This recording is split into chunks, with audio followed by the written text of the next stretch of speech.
Қыздар, сәлем. Каналға қош келдіңіздер.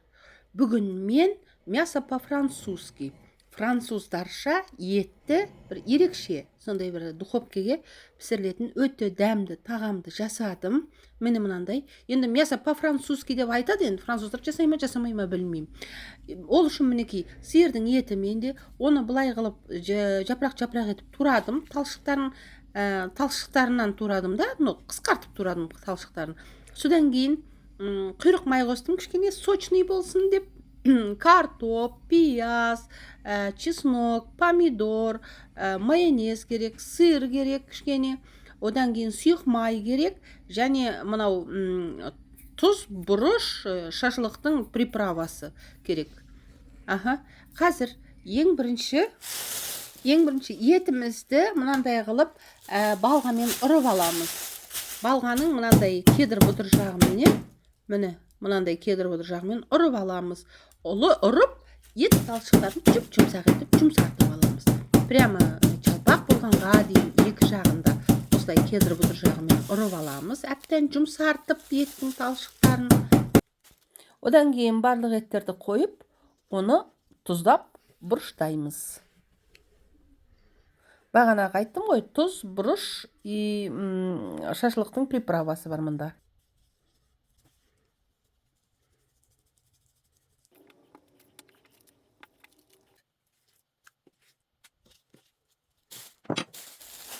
Картошка пияздарымызды турағанға дейін бұл тұзы мен бұрышы сіңіп тұрсын, целлофанмен жауып қоя тұрамыз. Енді міне картошкамызды тураймыз.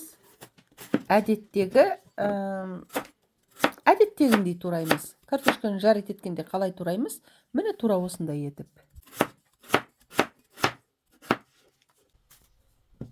Енді пиязды мен осындай дөңгелек етіп турағанды жөн көрдім. Бірақ енді әркім өзі біледі. Ұсақтап турайым десеңіз, ұсақтап тураңыз. Мен осылай дөңгелек қалпында саламын.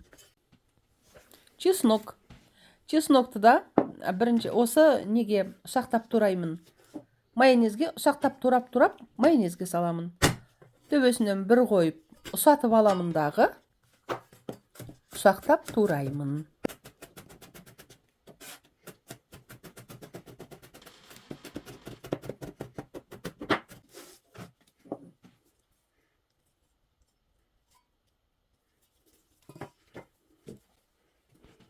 Жаңағы тұз, бұрыш, приправамды да осы майонездің ішіне кішкене салып жіберемін.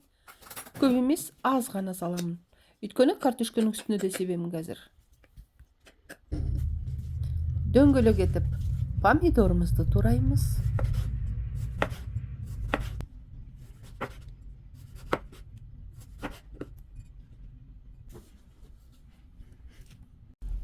Міне қыздар, барлығын турап болдым. Енді духовканың табағын шылқылдатып тұрып майлаймыз. Шылқылдатып тұрып майлағаннан кейін енді картопты үстіне жайып шығамыз.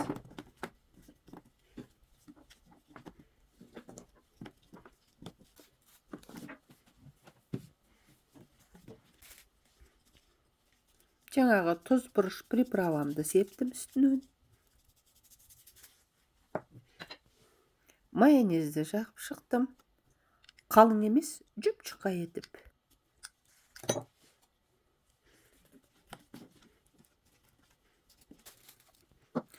Картоптың үстінен майонездің үстінен етті қойып шығамыз.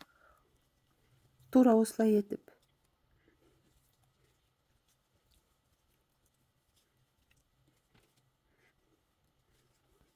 Сәл ұсақтау етіп туралған құйрық майды жан-жағынан қойып жатырмыз. Құйрық майымда менің қыздар жіңішке болып туралды. Одан кейін тағы да жаңағы соус, майонезный соус. Оның үстінен пияз.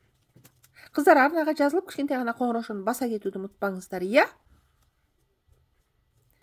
Пияздың үстінен тағы да жаңағы майонезді қойдым. Жағып шықтым. Енді ең үстінен помидорды тура осылай жайып аламыз.